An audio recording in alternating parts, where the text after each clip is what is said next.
Hello, scrapbookers and crafters. This is Michelle Sizemore. I'm a Creative Memories Advisor, and today you'll learn how to make this super quick and easy layout using the, I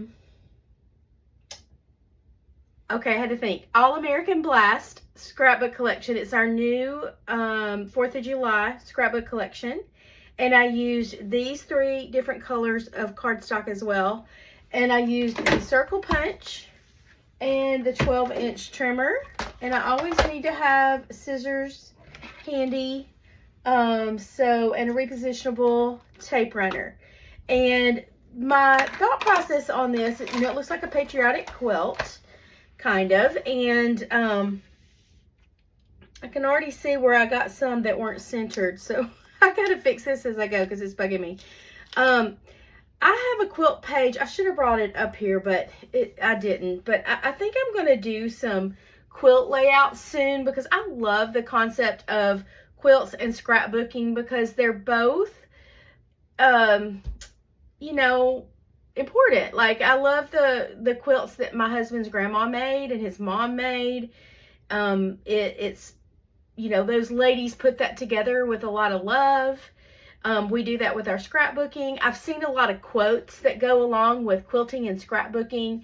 And I'm just going to go on my memory. I made a quilt page for one of my baby books, and it's pastels with different patterns.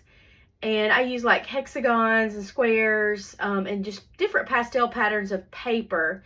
And then I put on the top, and it was a title page, it's something like, "This book is like a comforter, a quilt with many parts, a keeper of our memories, a place to warm our hearts." And then it goes on and on. And back in the early days of Creative Memories, I've been doing this almost 30 years.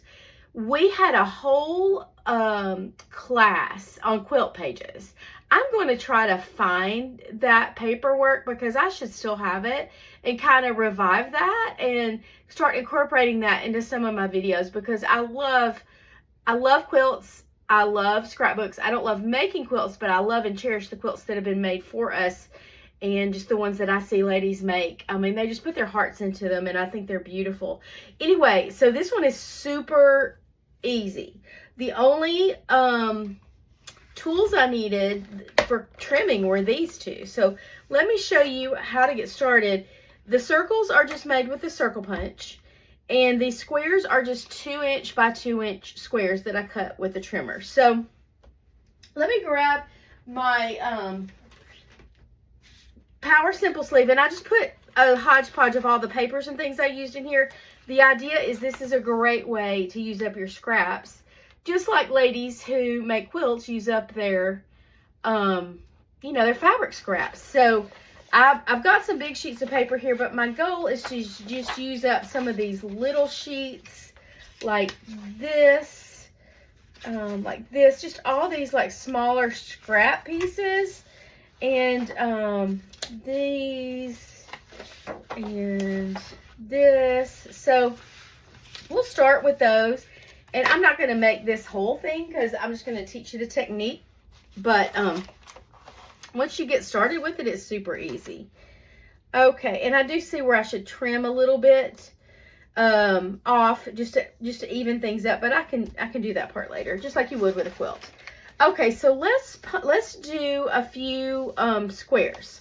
So I try to use up my scraps first that like are the messiest scraps, or the stuff with the least amount to work with, to use it up and throw the excess away to keep my bin, kind of organized. So I'm going to get some straight edges on here and cut off this excess stuff so it gives me an area that I can punch from. I need some kind of clean areas to punch from, but one side is fine. So I'm going to throw this away. Honestly, y'all, I really keep scraps. I might keep like these pieces because I can already think of some things I could do with it, but I really probably want to get rid of this. Now, I'll tell you, this would be kind of cute to use the scraps and put it over a piece of paper, and use some little decorative things. But I do have plenty of this because I did a whole lot of classes with this. So I'm just going to keep the more solid scraps and try to think of a use for those.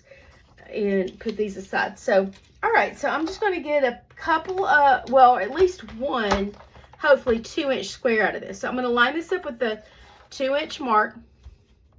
Follow that grid line all the way down and make sure it's straight at the top. My blade is going to come down on this left-hand side dotted line. Now, this, I can look here and tell that I'm not going to have any problems. All the excess part is over there. So I'm going to cut that. I'm going to flip it one way to the left and line it up at the 2. And it looks like I can get 2 good squares out of this. Yep, and then I'm going to line it up at the 2. And I got 2 squares out of the scraps from that. Okay, and I'd probably throw this away. I might cut out some of these more solid pieces. I'm not sure, but anyway, you get the idea. So that's how I got my squares. So, and I'm just going to pull out a few. These are the colors that I used. I chose Patriotic colors because we're right before the 4th of July when I'm doing this scrapbook virtual crop for my client group. Okay, so the next thing we need to do, and let me just, let's get some circles. Now, I want to use up my scraps, so I don't need a super clean edge for circles. So I'm just going to cut off this excess part so I can actually get to the part where I want to punch from. And honestly, I'd probably throw this away. I might keep, I might keep a few scraps. There's some things that you can do with like little 1-inch strips of paper. So I might keep some of those scraps. So I'm just going to move those aside and I'll decide later. So I probably will only get 1 circle out of here. So I'm going to cut that circle. And yes, that is all I'm going to get. But I'll keep that and use it for something else. So I'm always constantly, when I'm working with my collections, trying to use my scraps first. So here's another one. Let's just get rid of all this extra stuff so we can get to the part where we can actually punch a circle from. And I'm going to get a circle. This is the only paper that's directional. It's like little Liberty hats and things, and the hats, just make sure the hats are facing up. I mean, you don't have to, but I did try to. Now this, there are some little solid pieces on here. I might get a circle out of here. I don't think so though, but one way to know, you can flip it over. You can put your paper in here and look at it from the bottom. Yeah, I think I will get a circle out of that. And look, you can tell that you do get a whole solid piece within that circle. So I would have not thought that that would work if I hadn't checked it. So there you go. You can throw this away or keep some of the pieces as you wish. And then the other paper I used was this one. And this is all from All American Blast. So I'm just going to punch a few circles out of this. And try to just get as close to the other one as possible so I don't waste paper. You can double check by looking at it from the bottom. Yep. And I can tell I was going to punch a partial circle. So I'm going to move this just a little bit so I'll get paper all within that circle and punch from the bottom. So there we go. So that's enough to just show you how to work with this. Now I do need a good solid piece of blue cardstock or whatever color you choose, but I chose blue. Now I forgot to get that, so bear with me 1 second.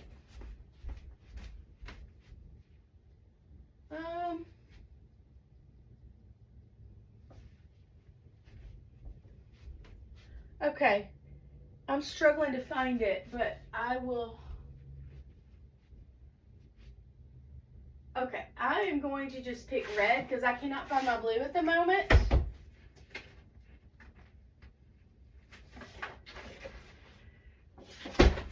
Okay, you could use any color, but here we go. I just wanted to choose a color that I'm actually using this with in case it shows through a little bit. Okay, so I'm just going to start placing my squares the way they are on here. And I'm just going to do like a row or two. I'm not going to do the whole thing. So I went red, and this is actually cranberry, light blue, royal blue, cranberry, light blue, royal blue, and then royal blue, cranberry. I just wanted to make sure I don't have the same color right up next to each other, so it does look like squares. And this, and blue, red, oops, light blue, blue, red, light blue. Okay, so, and then I would, before I mount the squares down, I'll figure out where my circles go. So I put a blue plaid circle there. So I'm going to take my repositionable tape runner and put it on the back and mount that here. Okay, just try to get it centered, and then I'm going to put some tape runner on the back, and I am using my that's a big word, repositionable tape runner, because I need to be able to pick things up and move them because they need to be kind of precise. So on this light blue one, I'm going to put this flower paper. This is such a fun collection. I love it. It's got so many cute papers and die cuts and stickers. And then I'm going to put some repositionable tape runner on the back and put this right up against it and make sure none of that background shows. This blue one has this paper. Center that. And then put your repositionable tape runner here. And I'm going to stop there because the process is the same all the way. You just keep alternating your colors, and since these squares are 2 inches and this paper's 12 by 12, the background, it should end up even, so there's no uneven numbers. Another thought would be, oops, lost that. Let's put this back on.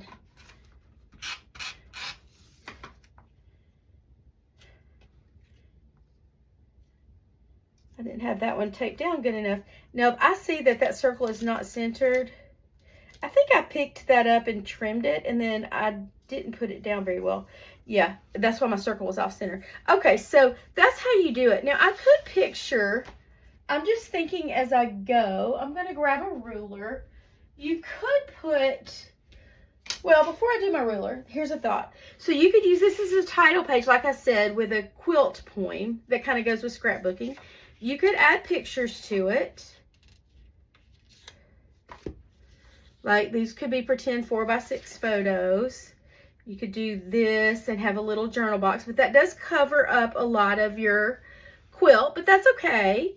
You could just do like a single row of these and put like at the top of 2 adjacent pages, like a top border, and then do your scrapbook page.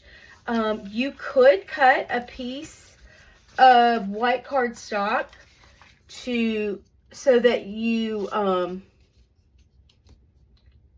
to 8 by 8, and then that would, let's do that. Let me find a piece of white cardstock.